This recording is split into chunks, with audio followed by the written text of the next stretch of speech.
الله وبركاته. الحمد لله الذي جعل الشمس والقمر بحسبان والنجم والشجر يسجدان وفضل زمانا على زمان كما فضل مكانا على مكان وإنسانا على إنسان ونشهد أن لا إله إلا الله وحده لا شريك له ونشهد أن سيدنا ومولانا محمدا عبده ورسوله أرسله بالحق بشيرا ونذيرا وداعيا إلى الله بإذنه وسراجا منيرا فقد قال الله تعالى في كلامه المجيد وفرقانه الحميد أعوذ بالله من الشيطان الرجيم بسم الله الرحمن الرحيم واعبد ربك حتى يأتيك اليقين عن أبي هريرة رضي الله تعالى عنه قال رسول الله صلى الله عليه وسلم إن الله يقول يا ابن آدم تفرغ لعبادتي أملأ صدرك غنى وسد فقرك وإلا تفعل ملأت يديك شغلا ولم أسدك فقرك رواه الترمذي أو كما قال عليه الصلاة والسلام وقال الله تعالى في شان حبيبه ومحبوبه ومعشوقه ونبيه وصفيه خاتم النبيين محمد صلى الله عليه وسلم إن الله وملائكته يصلون على النبي يا أيها الذين آمنوا صلوا عليه وسلموا تسليما اللهم صل على محمد وعلى آل محمد كما صليت على إبراهيم وعلى آل إبراهيم إنك حميد مجيد اللهم بارك على محمد وعلى آل محمد كما باركت على إبراهيم وعلى آل إبراهيم إنك حميد مجيد उल्फत में बराबर है वफा हो के जफा हो उल्फत में बराबर है वफा हो के जफा हो हर चीज़ में लज्जत है अगर दिल में मज़ा हो बलगल उला बिकमालिही कशफत दुजा बिजमालिही हसनत जमीअ खिसालिही सल्लु अलैहि व आलिही मुअज़्ज़ज़ हाज़िरीन আল্লাহ জাল্লা শানিহর আলিশান দরবারে শুকরিয়া জ্ঞাপন করছি যে আল্লাহ তাআলা আমাদেরকে গত জুমার ন্যায় এই জুমায় সর্বাগ্রে আগে ভাগেই দুনিয়ার সমস্ত কাজকর্ম থেকে ফারেগ হয়ে আল্লাহ তাআলার মাহবুব স্থান, প্রিয় স্থান, আল্লাহর ঘর মসজিদে আসার বসার আমাকে সর্বপ্রথম নিজের আমলের নিয়তে, নিজের ইসলাহের নিয়তে কোরআন সুন্নাহ থেকে দুটি কথা বলার এবং আমাদের প্রত্যেককে তা আমলের নিয়তে শোনার এবং সর্বশ্রেষ্ঠ ইবাদত ইমানদারের প্রতীক নামাজের অপেক্ষা করার তৌফিক দান করতে যাচ্ছেন। সেই জন্য আল্লাহ তাআলার আলিশান দরবারে শুকরিয়া আদায় করি, আলহামদুলিল্লাহ। আমি যে আয়াতে কারিমা পাঠ করেছি সূরা হিজরের সর্বশেষ আয়াত, অর্থাৎ 99 নম্বর আয়াত। আল্লাহ রাসূল সাল্লাল্লাহু আলাইহি সাল্লামের একটা মশহুর হাদিস আমি পাঠ করেছি, যেটা ইমাম তিরমিজি রাহমাতুল্লাহ আলাইহি তার তিরমিজি কিতাবের ভিতরে উল্লেখ করেছেন। 2466 নম্বর হাদিস তিরমিজি শরীফের পাঠ করেছি। ইনশাআল্লাহ এর সার নির্যাস যেটা আছে, সার কথা আছে, ইনশাআল্লাহ বলার চেষ্টা করব। ওমা তৌফিকি ইল্লা বিল্লাহ। আল্লাহ তাআলা তার হাবিবকে আদেশ করতেছেন, ওয়া'বুদ রাব্বাকা হাত্তা ইয়াতিয়াকাল ইয়াকিন। হে রাসূল, আপনি আপনার রবের ইবাদত করেন মৃত্যু আসার আগ পর্যন্ত। তাহলে আল্লাহ তাআলা তার হাবিবকে ইবাদত কতদিন পর্যন্ত করতে বলতেছেন? মৃত্যু আসার আগ পর্যন্ত আপনি আপনার রবের ইবাদত বন্দেগী করেন। তাহলে আমাদের অবস্থা কি? রাসূলের আগে পিছনের সমস্ত গুনাহ মাফ ছিল, তারপরও আল্লাহ তাআলা তার হাবিবকে বলতেছেন যে হে আমার হাবিব, আপনি ইবাদত বন্দেগী করুন আপনার রবের মউত আসার আগ পর্যন্ত। আল্লাহ রাসূল সাল্লাল্লাহু আলাইহি ওয়াসাল্লাম বলেন, তিরমিজি শরীফের হাদিস, এই হাদিসটা হচ্ছে হাদিসে কুদসি। আল্লাহ তাআলা বলতেছেন, ইয়া ইবনা আদম, হে আদম সন্তান, তাফাররাগ লিইবাদাতি, হে আদম সন্তান, আমার ইবাদতের জন্য তুমি অবসর হয়ে যাও। তাহলে কি হবে? আমলাউ সাদরাকা গিনান, তাহলে আমি তোমাকে তোমার সমস্ত অভাব মুক্ত করব। আল্লাহ তাআলা আমাদেরকে লক্ষ্য করে বলতেছেন, ইয়া ইবনা আদম তাফাররাগ লিইবাদাতি, হে আদম সন্তান, তোমরা আমার ইবাদতের জন্য অবসর হয়ে যাও, সময় বের করো। যদি আল্লাহর ইবাদত বন্দেগী করি তাহলে আল্লাহ তাআলা কি দেবেন আমাদেরকে? আমলাউ সাদরাকা গিনান, তাহলে আমি তোমার সমস্ত অভাব মুক্ত করে দেব, কোনো অভাব থাকবে না তোমার। আর কি? ওয়াসুদ্দু ফাকরাকা, এবং তোমার অভাব অনটন দূর করে দেব।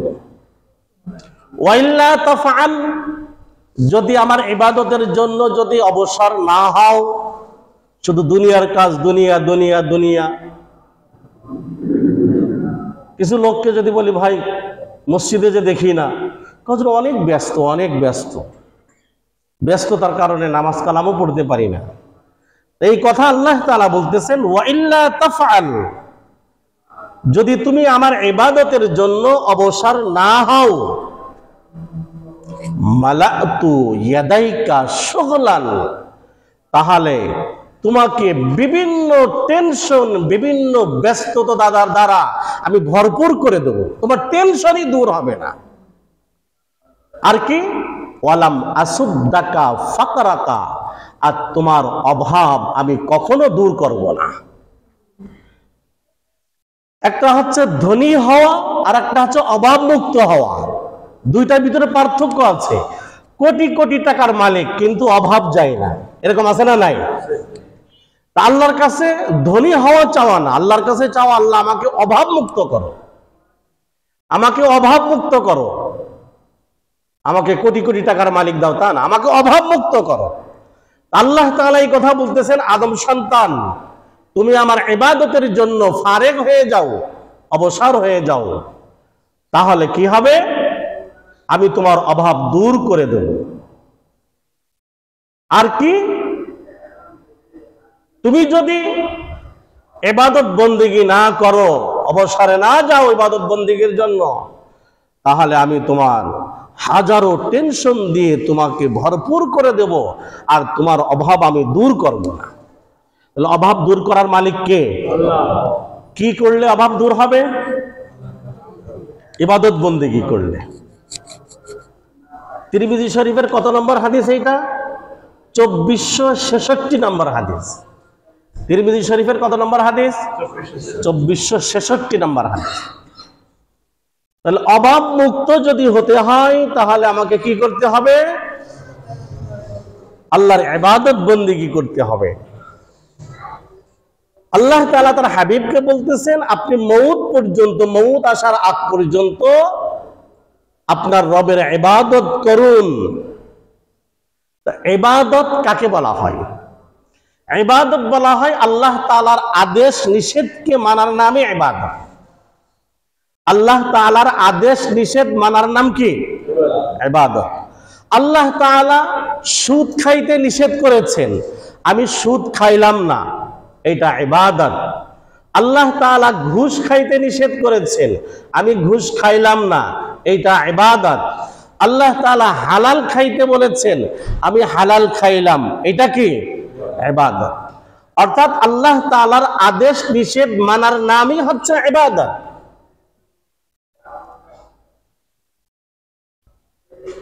আল্লাহ তাআলা যে আমাদেরকে ইবাদত বন্দেগী করতে বলেছেন, ইবাদত বন্দেগী কতদিন পর্যন্ত করব আমরা? মৃত্যুর আগ পর্যন্ত। কিছু কিছু ভণ্ডরা আছে, জিজ্ঞেস করতেছে ইউটিউবাররা, আপনি নামাজ কালাম পড়েন? কয় না। কেন? আমার নামাজ কালাম পড়া লাগে না, আমি মুকাম্মাল হয়ে গেছি, আমি জায়গা মতো চলে গেছি, এখন আর আমার কি লাগে না নামাজ কালাম। তা পৃথিবীতে সব থেকে বড় বুজুর্গ কে ছিলেন? মুহাম্মদ সাল্লাল্লাহু আলাইহি ওয়াসাল্লাম। এই রাসূল কি ইন্তেকালের আগ মুহূর্ত পর্যন্ত কি নামাজ পড়েছেন না পড়েন নাই? পড়েছেন। এই ভণ্ডরা আল্লাহ রাসূল থেকে আরো বেশি বুজুর্গ হয়ে গেছে, এমন বুজুর্গ হয়েছে যে কয় আমাদের জায়গা পর্যন্ত পৌঁছে গিয়েছি, আমাদের আর ইবাদত বন্দেগী দরকার নাই। নাউজুবিল্লাহি মিন যালিক। আল্লাহ তাআলা তার বান্দার প্রতি যত আদেশ নিষেধ করেছেন, এটা কি আল্লাহ তাআলা বুঝে করেছেন না না বুঝে? আল্লাহ তাআলা বলেন, লা ইউকাল্লিফুল্লাহু নাফসান ইল্লা উসআহা। আল্লাহ তাআলা বান্দার উপর কোনো বিধিবিধান চাপিয়ে দেন নাই, তার সাধ্যের বাইরে কোনো কিছু চাপিয়ে দেন নাই। বান্দা যা পারবে আল্লাহ তাআলা সেইগুলো দিয়েছেন। আল্লাহ তাআলা সাধ্যের বাইরে বান্দার উপর কোনো বিধিবিধান কি করে দেন নাই? চাপিয়ে দেন নাই। বান্দা যা পারবে তাই দিয়েছেন। আমি 5 ওয়াক্ত নামাজ পড়তে পারবো, আল্লাহ তাআলা আদেশ করেছেন 5 ওয়াক্ত নামাজ পড়ো। আমি টাকা পয়সার মালিক হলে হজ করতে হবে, আমি পারবো, তা আল্লাহ তাআলা করতে বলেছেন। আমি টাকা পয়সার মালিক হলে কুরবানি করতে হবে, আল্লাহ তাআলা কুরবানি করতে বলেছেন।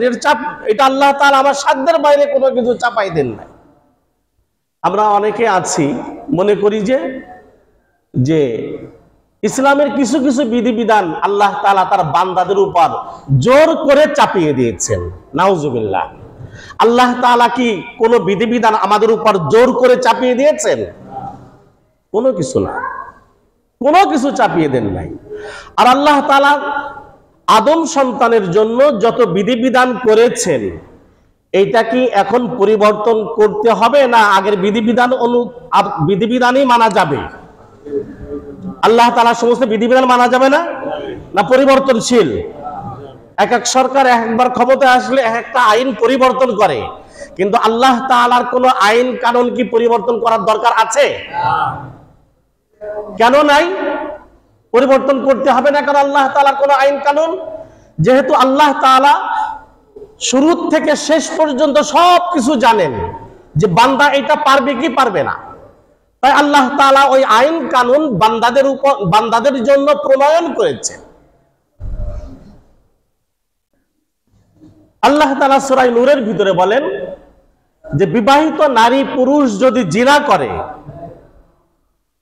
তাহলে তাদের শাস্তি কি? সঙ্গে সার।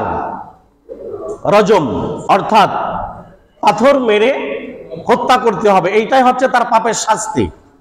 তাহলে তার পাপ মোচন হয়ে যাবে।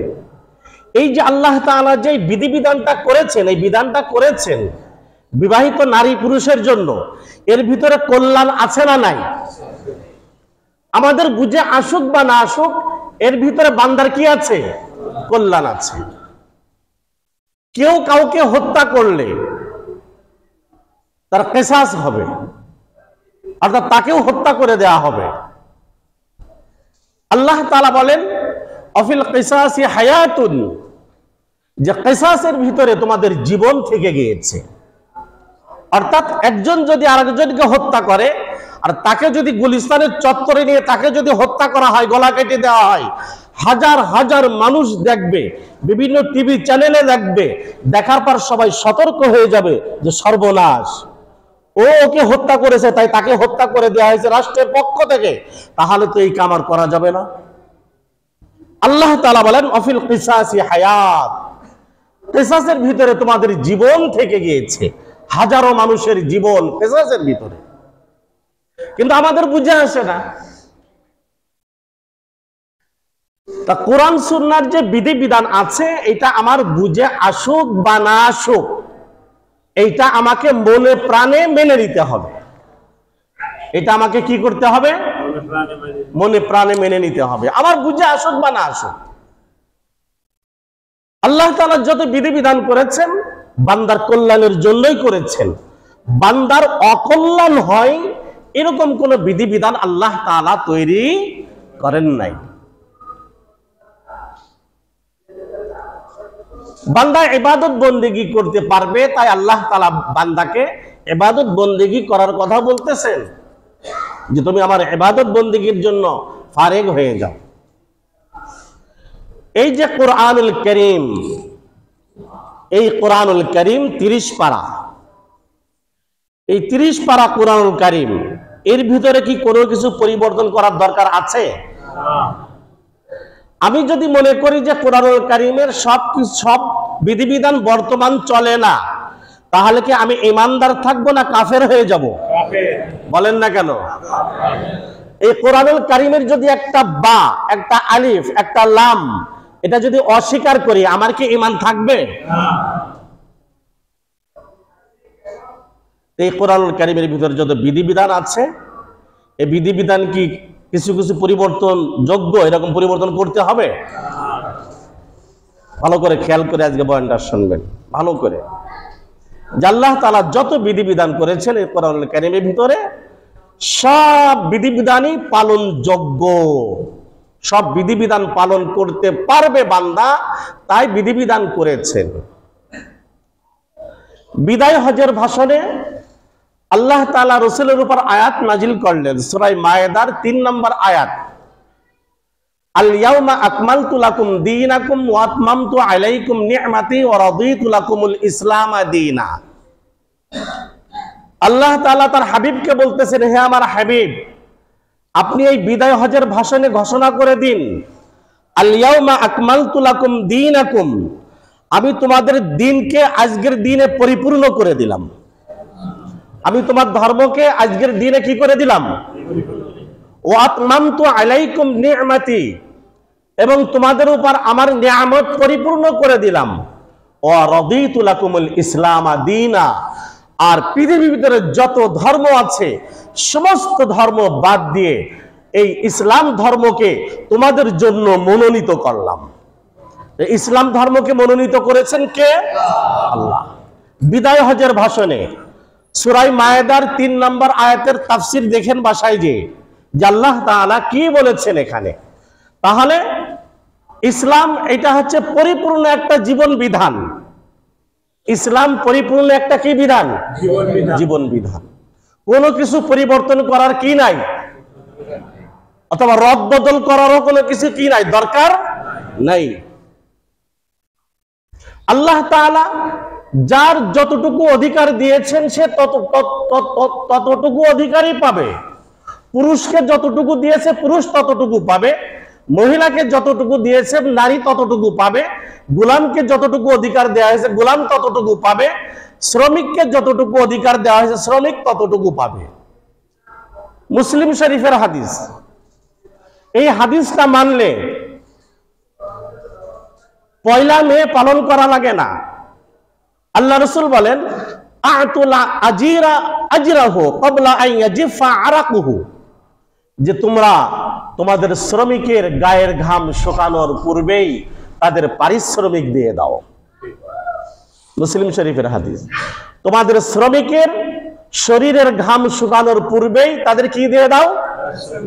এই হাদিসটা যদি মানতাম, আল্লাহ রাসূল 1400 বছর আগে বলেছেন, এই হাদিসটা যদি আমরা মানতাম তাহলে কি আমাদেরকে পয়লা মে পালন করা লাগে? কিন্তু আমরা তো হাদিসটা মানি না, আমরা তো টাল বাহানা করি। শ্রমিকের পারিশ্রমিক আমরা ঠিক মতো দিতে চাই না, সময় মতো দিতে চাই না, আর তার যোগ্যতা অনুসারে যতটুকু সে পারিশ্রমিক পাবে ততটুকু দিতে চাই না। এমনকি আমরা একজন রিক্সাওয়ালাকেও ঠকাই। একটা রিক্সা বৌদ্ধ মন্দির থেকে এই পর্যন্ত আসবে 50 টাকা ভাড়া, সেদিন দেখি এক মহিলা গ্যাঞ্জাম করতেছে, জোর করে তারে 30 টাকা দেবে। বৌদ্ধ মন্দির থেকে কি এই পর্যন্ত 30 টাকা ভাড়া নাকি? জোর করে মহিলা 30 টাকা দেবে। রিক্সাওয়ালা বলতেছে, জোর করে দিল, রিক্সাওয়ালা বলতেছে, আপা বাদ বাকি 20 টাকা আমি কিয়ামতের দিন আপনার কাছ থেকে নিয়ে নেব। যদি এই কথা বলে আমাকে কেউ যে কিয়ামতের দিন আদায় করে নেব, আমার আর বাঁচার কোনো স্থান আছে? আল্লাহ তাআলা বান্দার যার যতটুকু অধিকার ততটুকু দিয়ে দিয়েছেন, কাউকে কম দেন নাই। আল্লাহ তাআলা কারোর অধিকার কি দেন নাই? কম দেন নাই। আল্লাহ তাআলা ইরশাদ করেন, ইউসিকুমুল্লাহু ফি আওলাদিকুম লিযযাকারি মিসলু হাজ্জিল উনসায়াইন। আল্লাহ তাআলা তোমাদেরকে আদেশ করছেন তোমাদের সন্তানদের ব্যাপারে, লিযযাকারি মিসলু হাজ্জিল উনসায়াইন, দুইজন নারী যা পাবে একজন পুরুষ তাই পাবে সম্পত্তিতে। এটা কার বিধান? এখন যদি আমি বলি না এই বিধান আমি মানি না, মানবো না, আমি মানি না, তাহলে তো আমি আল্লাহ থেকে বেশি পণ্ডিত হয়ে গেলাম। নাউজুবিল্লাহ। আল্লাহ তাআলা বলেন, ইউসিকুমুল্লাহু ফি আওলাদিকুম লিযযাকারি মিসলু হাজ্জিল উনসায়াইন, সূরা নিসার 11 নম্বর আয়াত। ইদানিং একটা আওয়াজ উঠছে, সেটা হচ্ছে নারী বিষয়ক সংস্কার কমিশন। নারী বিষয়ক সংস্কার কমিশন বর্তমান তত্ত্বাবধায়ক সরকারের কাছে একটা আবেদন করেছে। সে আবেদন হচ্ছে 318 পৃষ্ঠা ব্যাপী আবেদন। কত পৃষ্ঠা ব্যাপী? তো এই আবেদনের ভিতরে অধিকাংশ আবেদনই কোরআন সুন্নাহর সাথে সাংঘর্ষিক। কোরআন সুন্নাহর সাথে কি? অধিকাংশ আবেদন। তাদের প্রথম আবেদন হচ্ছে পুরুষ সম্পত্তিতে যতটুকু পাবে নারীকেও ততটুকু দিতে হবে। এই আবদারটা কোরআন হাদিস মুআফিক হয়েছে না কোরআনের সাথে সাংঘর্ষিক? সূরা নিসার কত নম্বর আয়াত? 11 নম্বর আয়াত। সূরা নিসার কত নম্বর আয়াত? আল্লাহ বলেন, লিযযাকারি মিসলু হাজ্জিল উনসায়াইন, যে দুই নারী যা পাবে এক পুরুষ তাই পাবে। কেন পাবে? আল্লাহ তাআলা তো বুঝেই করেছেন নাকি? যখন কোন সন্তান জন্মগ্রহণ করে পুরুষ হয়ে, তখন পিতামাতার তার লালন পালনের দায়িত্ব বালেগ হওয়া পর্যন্ত। বালেগ হলে আর পিতামাতার ওই ছেলের দায়িত্ব থাকে না। তাহলে পুরুষ, খেয়াল করবেন, পুরুষ ডবল পেয়ে কিছু থাকতেছে না। এবার এই পুরুষ বালেগ হওয়ার পর থেকে সে যে ডবল পাইল তার খরচ, বিবাহের পর থেকে তার স্ত্রীর পিছনে খরচ, সন্তানাদি হওয়ার পর থেকে তার সন্তানাদির পিছনে খরচ, এবার পিতা মাতাকে লালন পালন করতে হবে, এখানে খরচ। কিন্তু কোন সন্তান যদি নারী হয়ে জন্মগ্রহণ করে, তার লালন পালন দায়িত্ব পিতামাতার কত দিনের? বিবাহ হওয়ার আগ পর্যন্ত। কোন পর্যন্ত? বিবাহ আগ পর্যন্ত। বিবাহের পরে এই নারীর লালন পালনের দায়িত্ব কার? স্বামী।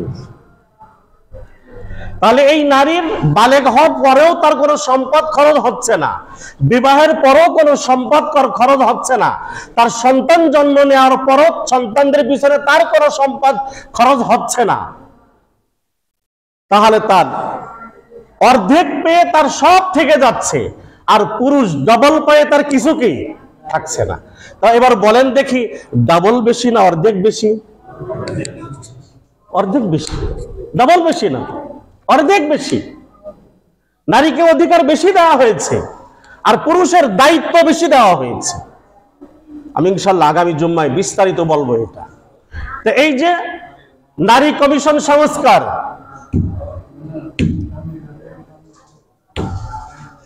কথা না বলি, নারী বিষয়ক সংস্কার কমিশন তারা যে আবদার করেছে যে পুরুষ যা সম্পত্তিতে যা পাবে নারীকেও তাই দিতে হবে, এটা কোরআনের সাথে সাংঘর্ষিক না সাংঘর্ষিক না?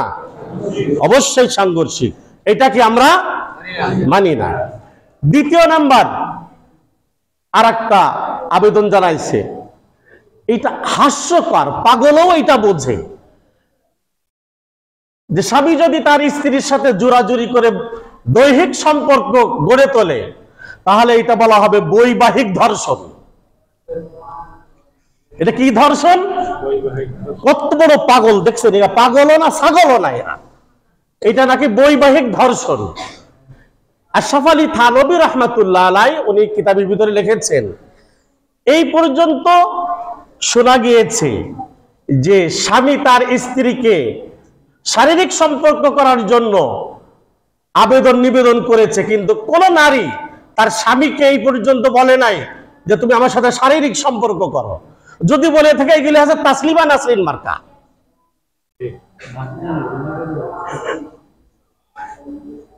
এইটা নাকি বৈবাহিক ধর্ষণ। এইটা যদি বৈবাহিক ধর্ষণ হয় তাহলে স্ত্রী স্বামীকে জোর করে শপিং মলে নিয়ে যাচ্ছে মার্কেট করাতে, তাহলে এই মার্কেট করাটা বৈবাহিক ডাকাতি না? কথা বলে না, এটা বৈবাহিক ডাকাতি হওয়ার দরকার না? ওটা যদি বৈবাহিক ধর্ষণ হয় তাহলে তো এটা বৈবাহিক ডাকাতি, বৈবাহিক চুরি, বৈবাহিক ছিনতাই। আসলে কি, যারা যে আবেদন করেছে এদের মাথার ভিতরে ঘিলু বলতে কিছু নাই, ঠিক না? ঠিক না? মগজ বলতে কিছু নাই এদের ভিতরে। তারপরে আরেকটা, যৌনকর্মীদেরকে কর্মজীবী হিসেবে আখ্যায়িত করতে হবে। তার মানে এই পতিতাবৃত্তি যেটা আছে এটা একটা পেশা। এটা কি পেশা? আল্লাহ তাআলা বলছেন ওয়ালা তাকরাবুজ জিনা, তোমরা জিনার কাছেও যাও না, কারণ ইন্নাহু ফাহিশা, জিনা একটা অশ্লীল কাজ, একটা গর্হিত কাজ। আল্লাহ তাআলা যেখানে জিনাকে অশ্লীল কাজ, গর্হিত কাজ বলতেছে, সেই কাজকে কিভাবে আমরা কর্ম হিসাবে স্বীকৃতি দিতে পারি? স্বীকৃতি কি দেওয়া যায়?